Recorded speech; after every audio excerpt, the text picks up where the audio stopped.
Morning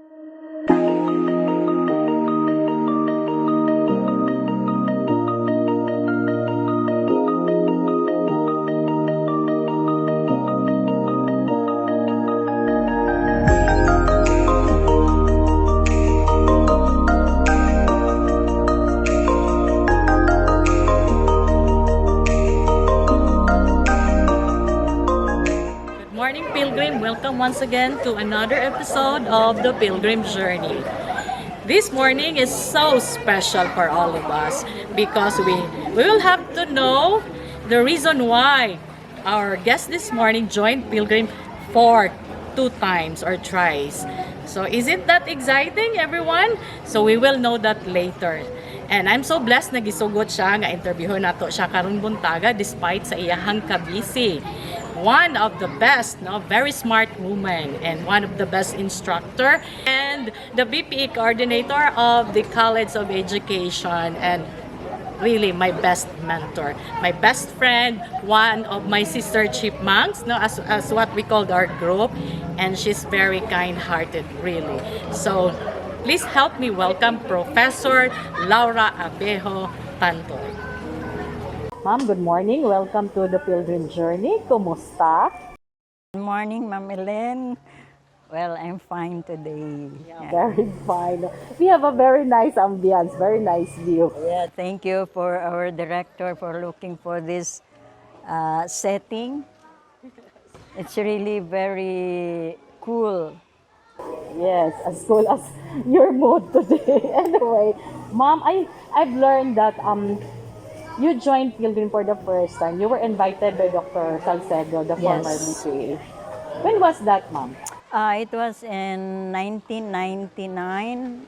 By accident, she requested me to act as the OIC Dean because during the time, she was handling 2 positions and Dr. Magdali was questioning his position. She should handle only 1. Usara gyud ko no as BPAA. So when she knew that I am in Cagayan de Oro because I was based in Manila, akong gipadtuan sa balay. Then actually I don't want to receive the position kay di ko gusto adto nga kuan gyud pero naghangyo gyud siya. I told her nga, ma'am, I'm not based in Cagayan, I'm in Manila. For the sake of Dr. Magdali, I will accept it, but it might be only for a month, but it lasted for about 4 months. Okay, that position, Ma'am, was a part-time position or? Part-time. It was a part-time as OIC Dean of the School of Education. But when was the time that you left Pilgrim? What was the reason behind you left Pilgrim for the first time? I left Pilgrim because actually, pag ani na ako, I was just processing all my documents because we had a plan of going to Canada during that time. Because my husband is already working visa, so I have to process all my documents here kay puro manggod miss pa ang akong mga documents, no? So wala pa na-change? Wala pa ma-change. So, I was already married nga motong giani ko sa Cagayan. For your documents, not to The work. documents. Now, motong si Ma'am Salcedo, because Ma'am Salcedo was my boss at the public school before. She was our supervisor. And I guess she has full trust on me. Munang iya kong gihangyo. Pero di ko gusto ato nga posisyon. So you have accepted the job because of Dr. Magdali, Superintendent Magdali, and No, of course, director. Chair Director during that Director time. Magdali, and also with your good friend and former boss, Dr. Salcedo. Yes. After you left for the first time, when was that? When you joined Pilgrim again for the second time? In 2003. 2003 because I came to Cagayan de Oro again because my father was already ailing. Kuan na siya kay he was already 93. Then nana siya gaka-feel, so she requested me to stay for a while. Manila based manggug ko adto. Then so I came back. Then I was invited. Actually, I did not take the job at Pilgrim right away. Kaya I was invited at Golden Heritage to be the principal for the high school through the intercession of the assistant superintendent during that time, Mrs. I forgot the assistant, Lourdes, I forgot the family name, Pabayo, Mrs. Pabayo. Now, she requested me to assist the school kay daghang kay problema. And during the time, the administrative officer was my cousin also, Mr. Saraga. So, they begged that I should stay in Golden Heritage kaya wala man sila principal para lang maayo ang school. So, Dr. Salcedo knew that I'm in Cagayan de Oro. Yan then she requested that I should be in Pilgrim to teach sociology. So I was a part-time at Pilgrim teaching sociology. I was also a part-time at COC. Kaya I was invited by Attorney Damasing.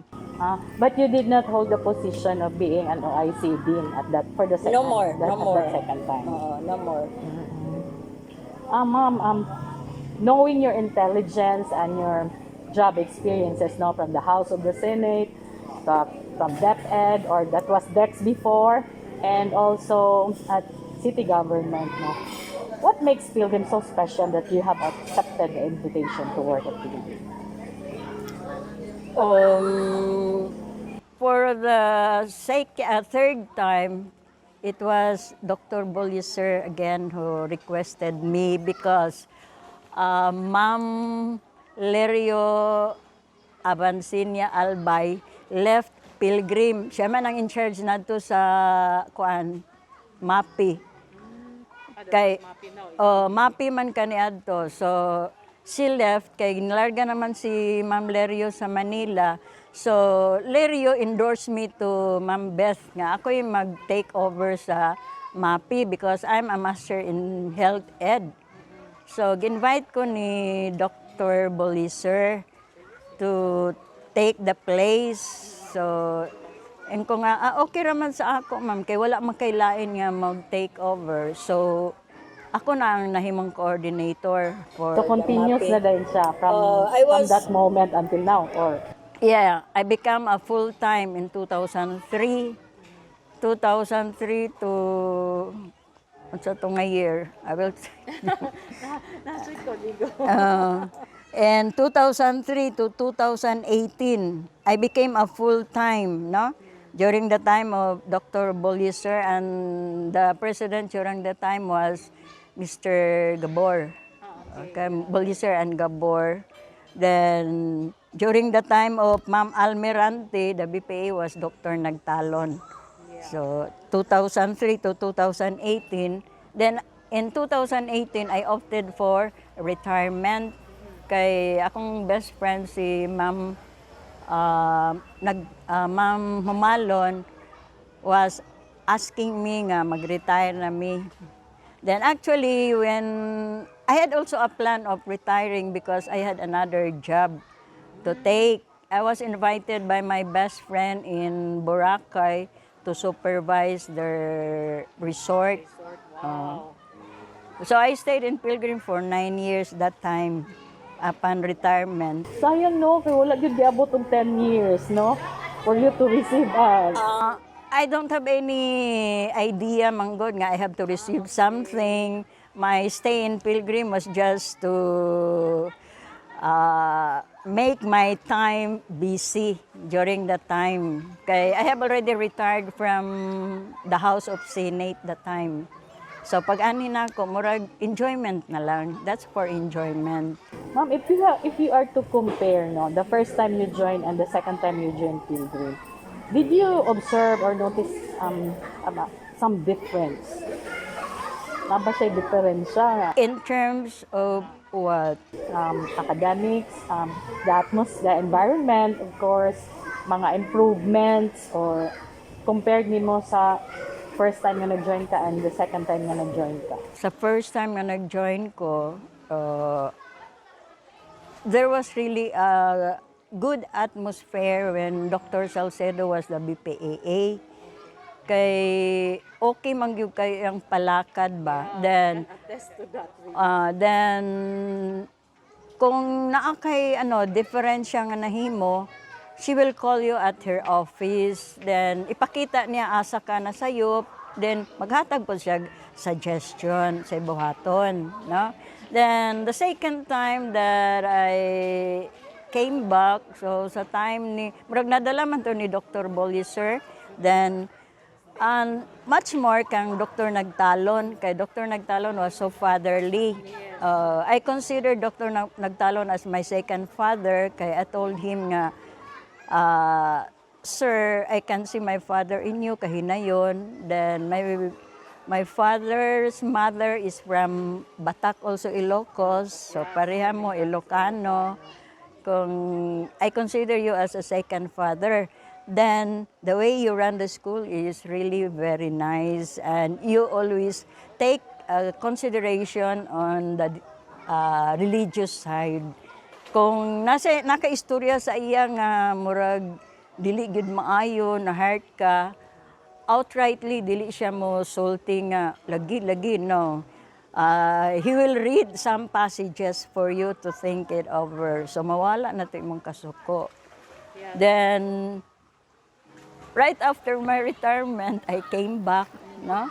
Just a day after my retirement from Pilgrim, di ba? I retired, for example, I retired in September 20. The following day, September 21, I came back because Sir Pio was telling me, I told him nga, Sir, nag-retire naman ko. And siya, no, never mind.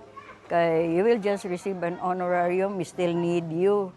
Kay ang iyang pangutana nga, nung nag-retire ka, I just wanted to have another environment. No, and I can attest also that Dr. Nagtalon really was really very professional. No? Yes, And considered yun siya sa tanan as a spiritual father. No, kay anong kay siya. And very humble, knowing nga grabe siya ka-bright, yun, very smart. And Yeah, then he will share his ideas with you. Ma'am, you have served for many years in Pilgrim. Did you happen to receive a recognition, something like an award to recognize all your sacrifices?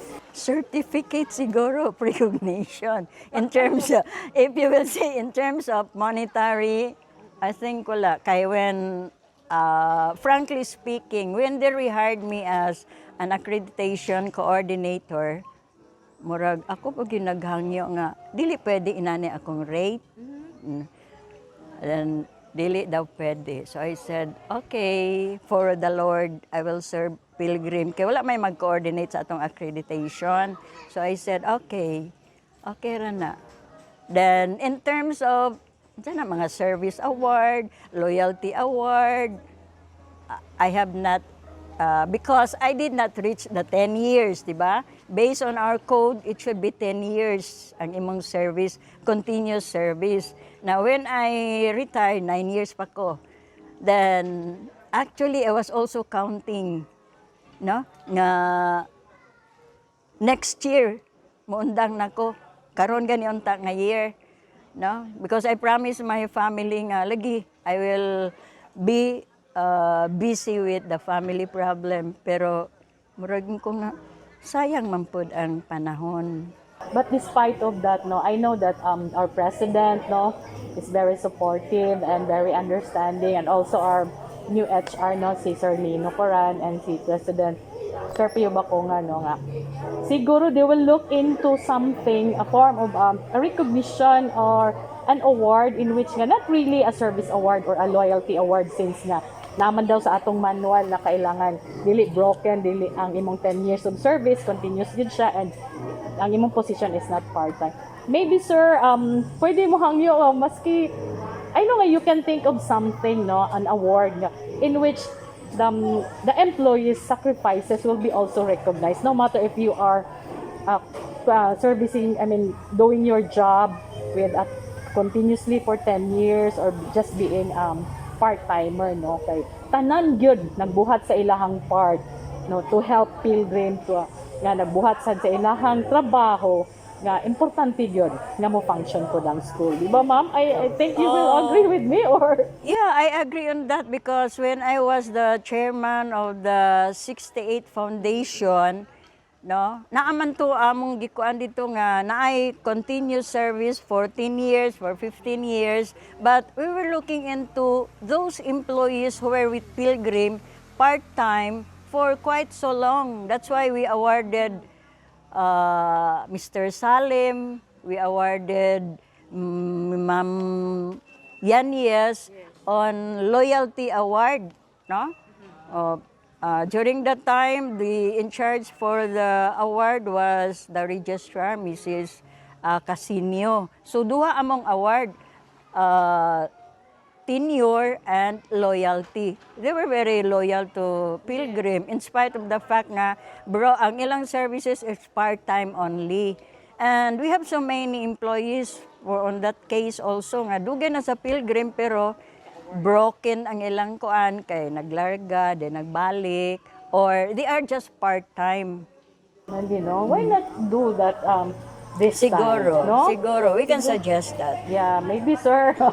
I know you're watching, no? Basin pwede, no? Kay layo pa man. I think there's still time, no, before atong Foundation Day. So I know that Mr. Coran is looking into it. Hopefully, kabalo ko nga very masad sila, makasabot yun, very understanding. You know, on my part, Lynn, I do not expect a person to reward me. I'm expecting God to reward me. Yeah, I know Kay- that, ma'am. You're very kind-hearted. Kay, Really. dili kay, what is, kaan ka ng pila raman ng award, pero when God will reward you, kuan gyud todo-todo. Di ba? Kay you are working for the good of somebody.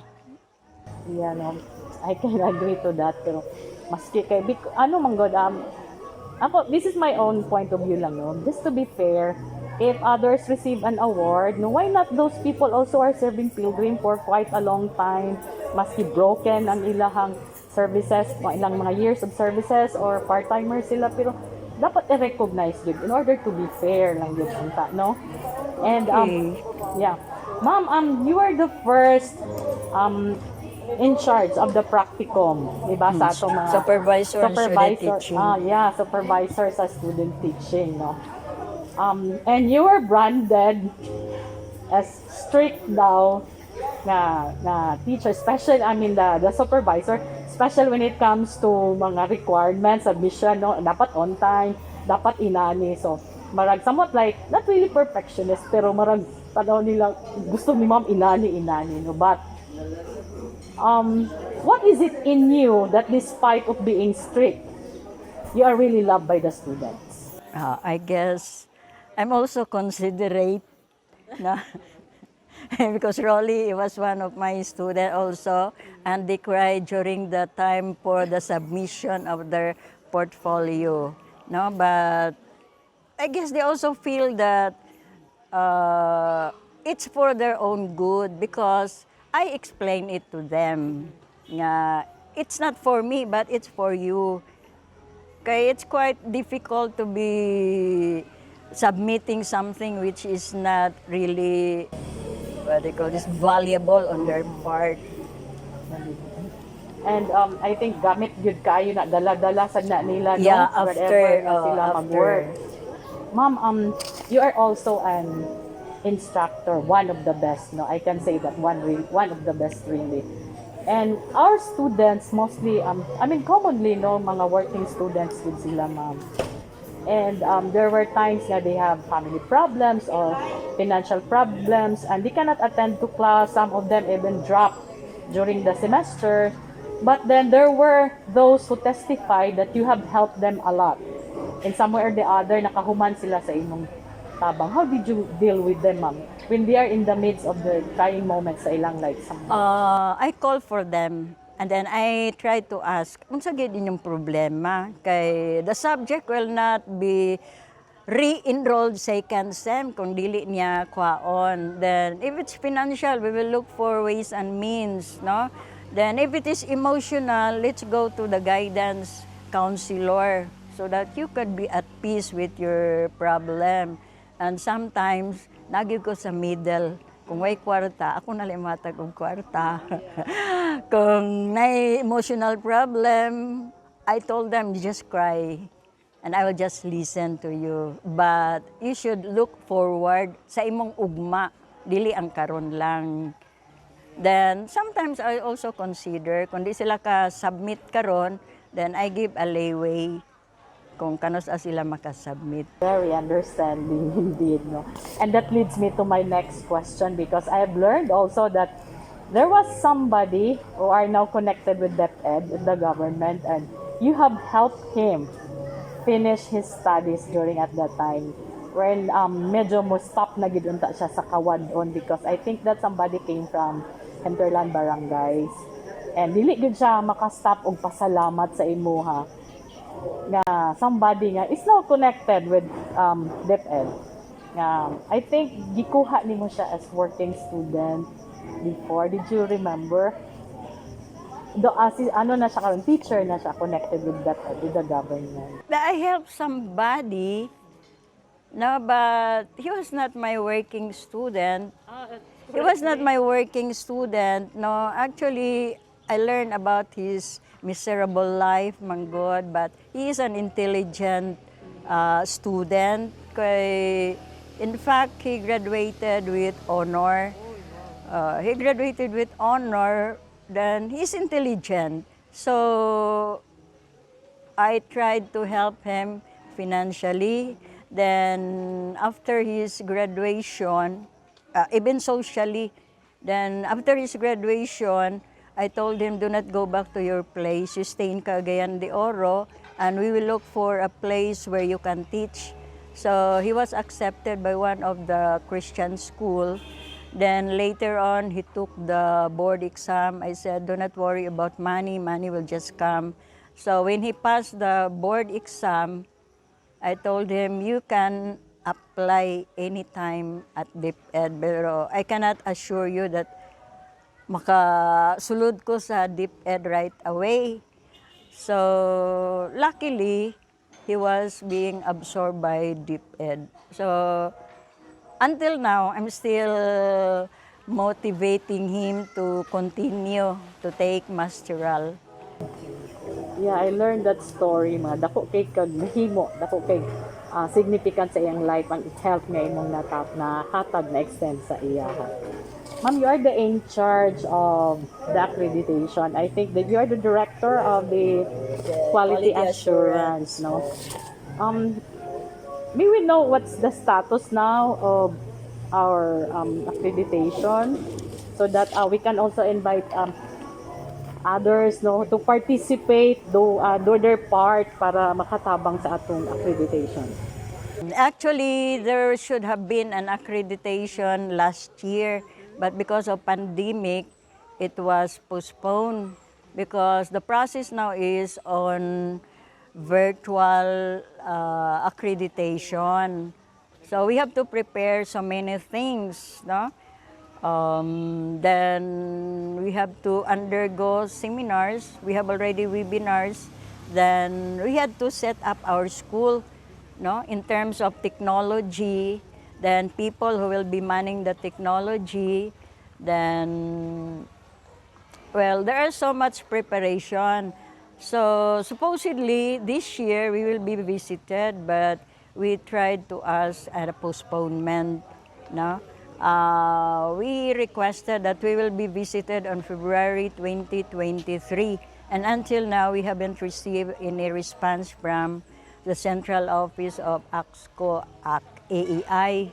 So we are waiting for that. But for the meantime, we are already processing some of the documents. Kay our last visit was in 2018. So 18, 19, 20, 21, 22. So 5 years. High school, junior high school is on level 2. Supposedly visited in 2018. Then a School of Education and School of Business, we are also on level 2. Then the accountancy is for formal visit. Kaya they were already visited preliminary. So with the elementary, no? High school business, high school accountancy and elementary should have been visited in 2019, no? So nag-pandemic man tama nang wala. So hopefully on 2020, 23, all of the programs will be visited. So, I know that you and Michelle are really doing your job, no, in preparing for the accreditation, in preparation for that. How about those people or some of our colleagues who are assigned with different tasks, no, para mo, to do the, are they doing their job? Those who are members of different committees, or are they participating in the preparation? Yeah, so far so good. Okay, except you. Yeah, I resign. Sorry. Except Anyway. you, and we are inviting you because the person who was in charge of your section is already in heaven. So, and we still miss one section, the section of Mr. Iman Yeah. Ramoso. So we're looking for somebody who will take over that place. Yeah, I will think about it. I think of reconsidering it anyway. Sorry. Yes, we ha. are looking for somebody who will really work hard, no? But all of the committee section chairman are really doing their part, and I'm thankful to Michelle because she keeps on reminding them. We're in the process of gathering, and we are having also virtual meetings with them. Then I'm also informing Sir Pio about that because you'll be receiving a little remuneration. That's supposedly that should have been given a year ago. Basically, with the level 2 status that we had in our accreditations, our college, our institution has already acquired some privileges. One of which is the grant that was given by CHED to Pilgrim Christian College in the amount of 900,000, which we use in the improvement of our college library, our college computer laboratory, and our sciences laboratory. Aside from that, we have also some privileges for our program, the education and the business courses. Graduates are no longer requesting for special order from CHED because we are exempted. And some of our college students are now enjoying the tertiary educational subsidy program. Now, for our junior high school, we have also some benefits that we have taken from being an accredited level 2. Our graduates for the junior high school will no longer ask for special order from the DepEd, and our students are enjoying also the educational subsidy contract from grade 7 up to grade 10. So with these privileges and benefits, we are requesting all our stakeholders to also help our school, no? Now, we are very much thankful to our president who is very enthusiastic to raise the level of Pilgrim Christian College, if possible, to level 4 for the junior high school and for level 3 for the college department. Thank you so much to our president also, who is very enthusiastic. Ma'am, if you're given a chance, to give a message to somebody or to anybody to Pilgrim, what would that be? Well, if I have to say thank you, I have to thank Dr. Almirante.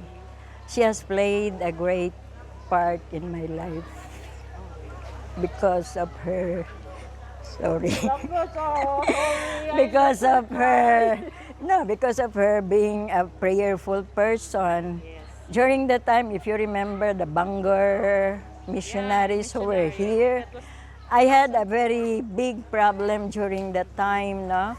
But when I told her about it, and she told me nga, there's only one thing that can solve that law. It's only prayer. You have to pray fervently. Nobody can resolve that problem. So I said, so I really take that into consideration. Then little by little, marag medyo na hupay man. So Dr. Almirante was played really a very great role in my life, and Dr. Nagtalon. So I'm very thankful to them. Now, if I have to say thank you to Pilgrim, thank you for accepting me as an employee sa Pilgrim. Pero actually, I did not apply. And all the jobs that I've been into, I really did not apply. From being a teacher up to Senate, I did not apply for the position.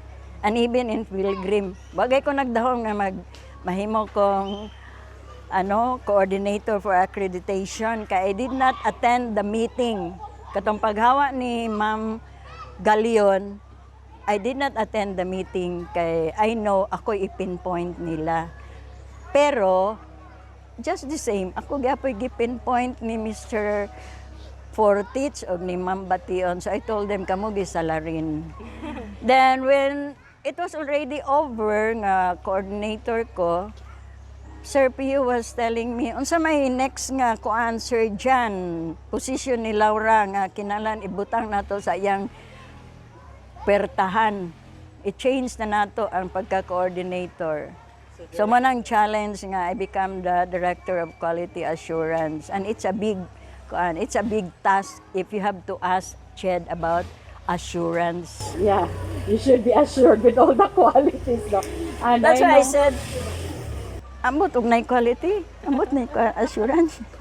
and I know you can really do it well, no? Kay I think God has also a purpose nga nung gibutang ka niya diha. Probably. Okay, you have accepted it with all your heart na wala ni mo giplano, but then pag si God naman good ang muhatag sa imo sa posisyon, you can't say no. Dili jud ka Yeah, pwede that's mabaliwan. true.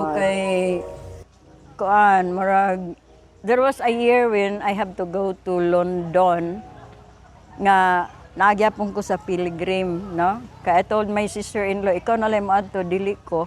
It's because of my mother. Then I wanted to go out from Pilgrim already. Karon, there was a plan for me to go somewhere. Yeah, in the US, I will tell you. But it turned out nga, dili madayon. I said, Lord, what is it? Nga di pa gyud ko nimo ipapahawa sa Pilgrim. You still have to serve the purpose.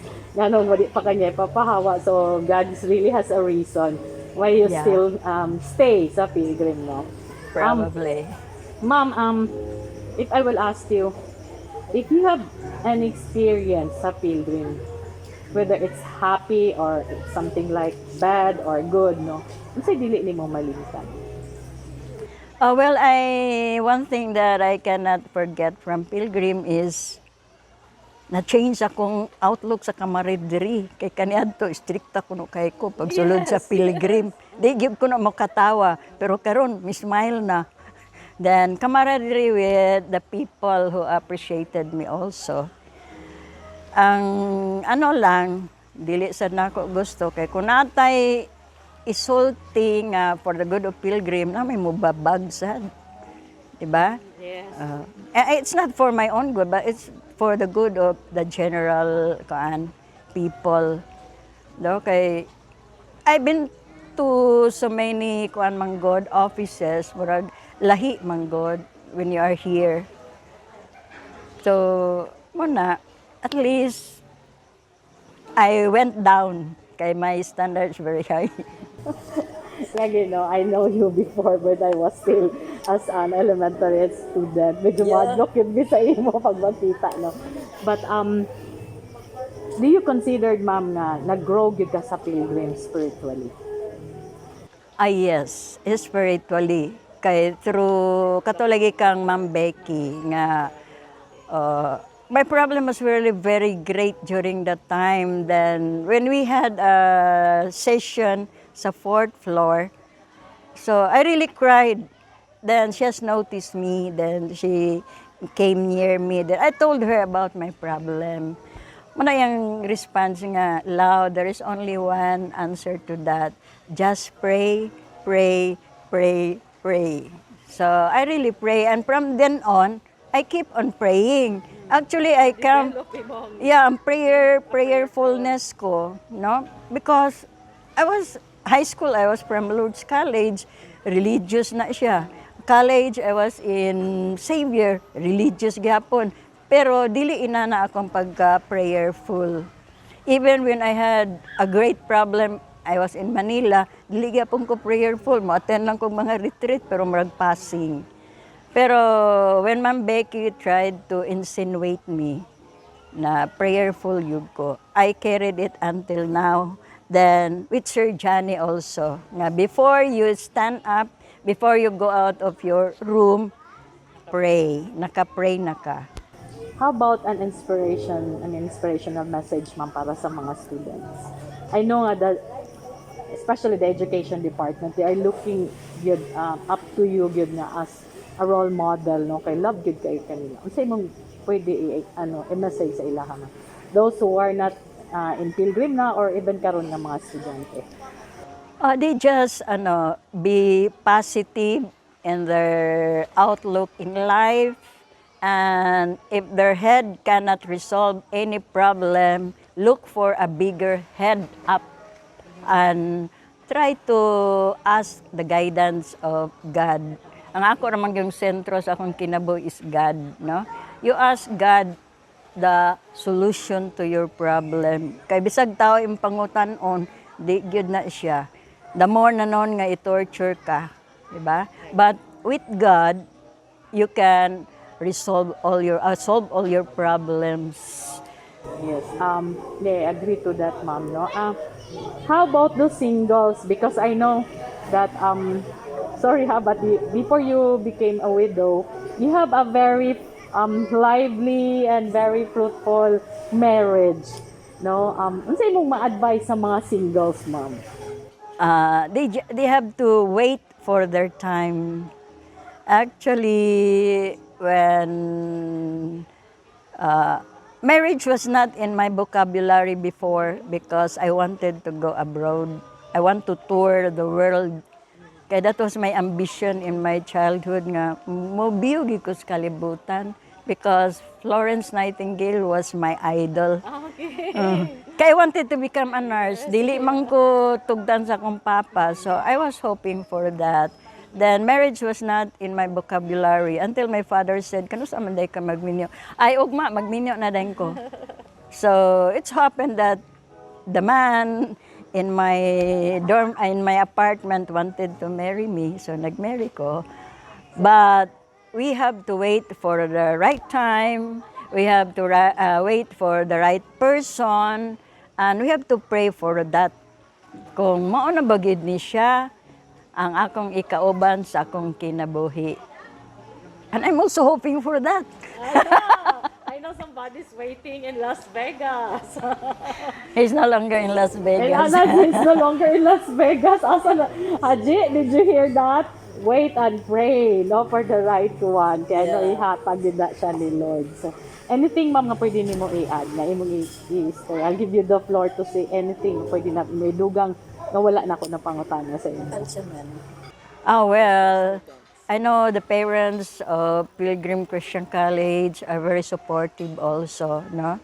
And to all the faculty of Pilgrim, we should do all the things that we should do for Pilgrim. Kay balomantang nga mayroong sweldo sa Pilgrim, but we are not serving Pilgrim, we are serving the Lord, no? Then for all the students, we should not think that Pilgrim ra. It's not the school, but it's the student that brings the school up, no? Kay bisag naa ka sa mga high standard school kung dili gid ka mo live up sa mga kinanglan nimo i-live up, wala gyapon. So you should take note that it's the person, no, that brings the school to a higher echelon, no.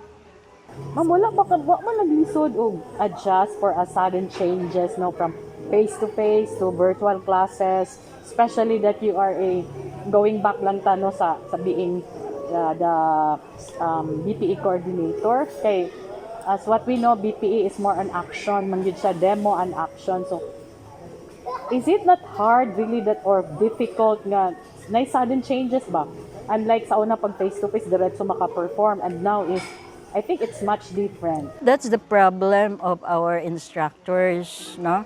Kanang wala na ang face-to-face kay physical education is more on output mong gyud na even PE na if it is only merely virtual, marag paper and pencil lang. Now, I presented that to our dean nga kung may mo na face-to-face pero we're not allowed. So, what they do is, they have to video the activity and submit to their instructors. Oh, video na lang. Oh. Kaya when I tried to observe also one of the classes, natingala ko nga, unsa man na nga, mura magkingkoy ang output ba? The problem is the connectivity. Kay actual man tuntua, connectivity sa ilang gadgets. So it's really difficult. Okay, ma'am. Kalit manggod no because of the pandemic. So, ma'am, how do you invite? Saan mo pag-invite atong mga viewers, atong mga alumni, especially the parents or those who are na soon to graduate from senior high to take education, especially to major in BPE? Okay, I think no, and tinuod sa gyud no na in demand gyud kaayo ang BPE subjects. But then there are some nga after sila nag-graduate, dili na inani kasayon, no? I've been teaching BPE before and panas na ma'am, abi na mo BPE lang. Pero dili man day inana kasayon. Okay, Bachelor in Physical Education is partly also medical in a sense nga you have to study the human being. Kay alam mo na siyang ipaglukso-lukso, ipagtumbling diya nga na side effect. So you have to study the human anatomy. So that's one. Then you have to study also the mental capacity of your students, no? Now, our way of inviting them is BPE is very much in demand. Not only as being a teacher, there's other fields that you can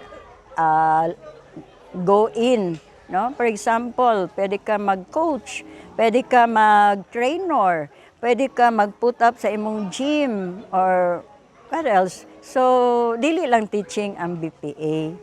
Pero lisod gyud ko, no? Kay they were telling me, ma'am, pag istorya ni Ma'am Elena nga mao ning bones nga kuan, unsa tungalan, femur, unsa to. Dili de inana ra nga kasayon nga mag-ano lang media, tumbling ko dili. You have to know. You have to know the human being good. Unsay magamit during exercises or perform, then, no? ang yang mental capacity also. I think in demand yun kay siya nga major ka. Yeah, that's true. Kay every year, the supervisor of DepEd is asking me kung nanabay ng graduate, nanabay na kapas sa board, kaya they will really absorb them. And very lucky, and I'm very thankful to DepEd also, kaya they are asking from me. O sa ko nga kanina, kakuan na, ikuan na. So most of our graduates are already in DepEd. Yeah, that's Lately, sila ni Dean Sarsosa o si Nathaniel. so Nakain sila. And I think you're really a good supervisor kay halos gyud tanan nga nag-enroll nakahuman and nakatrabaho gyud no, with all your help and sacrifices. Sana ma-recognize naman po dun ang mga sakripisyo. Anyway, thank you kaayo ma'am for joining us this morning, no?